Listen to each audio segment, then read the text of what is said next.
যে সেদিন ভয়াবহ ভাঙ্গাদেবীতে দুর্ঘটনা হয়েছে। তো সেই দুর্ঘটনার ভিতরে যে হোয়াইট কালার আরটিআর ছিল, তো আপনারা অনেকে জানেন অনেকে জানেন না। তো সেটা হচ্ছে আমার এক বাইকটা ছিল, তো আমি ছিলাম সেটা। তো দেখতে পাচ্ছেন আমার বাইকটা হচ্ছে সামনের অংশ পুরোপুরি হচ্ছে ভেঙে গেছে। তো এখন কথা হচ্ছে এই বাইকটা আমি আবার ঠিক করব।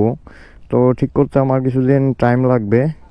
এখন আমি আপনাদের দেখাই যে আমার বাইকের সামনের অংশটা হচ্ছে কি কি ভাঙছে, তারপরে আমি আপনাদের এ টু জেড বলবো যে দুর্ঘটনাটা কেমনে কি হইলো। তো অনেকেই আমাকে কমেন্ট করতেছিলেন যে ভাই কেমনে কি হইলো, দুর্ঘটনা কেমনে হয়েছিল বা বাইকের কি কি ক্ষতি হয়েছে। তো আসলে সবার কমেন্ট তো আর এক রকম রিপ্লাই দেওয়া যায় না। তো সেই কারণে আমি ভাবলাম যে একটা ভিডিও মেক করে একটা ভিডিওতেই আপনাদের সবাইকে সব কিছু বলি। তো আমার বাইকের সামনের অংশ পুরোপুরি শেষ।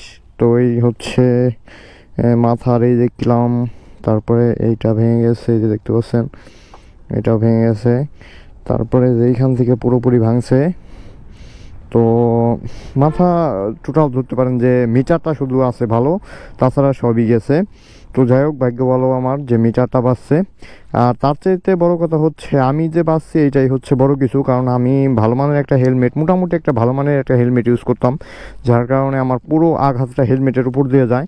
আপনারা সবাই ভিডিওতে দেখছেন, ইতিমধ্যে যারা ভিডিওটা দেখছেন সবাই জানেন যে হেলমেট কী পরিমাণ সেফ দিছে আমাকে। তো যাই হোক, এখন আপনাদের আমি আরেকটা কথা বলি, সেটা হচ্ছে আমার রিম কিন্তু টাল হয়ে গেছে, বুঝছেন।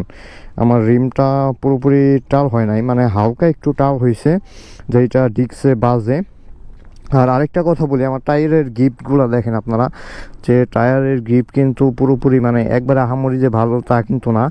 আর পিছনের গ্রিপগুলো মোটামুটি আছে, মানে একবারে যায় নাই, মোটামুটি পিছনেরটা আছে, কিন্তু সামনেরটার গ্রিপ একবারেই নাই বললেই চলে, মানে আছে হালকা বা না থাকার মতোই আর কি ওই রকম।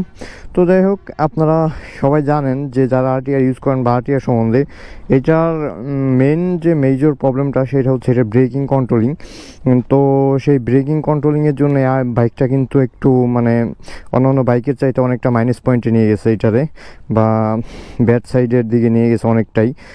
এইটার মেইন কথা হচ্ছে এইটার সামনের এবিএসটা, আমার বাইকে যদি সামনে এবিএসটা থাকতো তাহলে ওই দুর্ঘটনাটা হচ্ছে কোনোভাবেই হইতো না। তো যাই হোক, আমি এবিএসটা অনেক মিস করছি।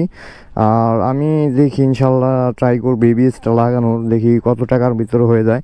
যদি দেখি যে মোটামুটি 20,000 টাকার ভিতরে হয় তাহলে লাগাবো, আর যদি না হয় তাহলে ভাই এমনিই থাকবে।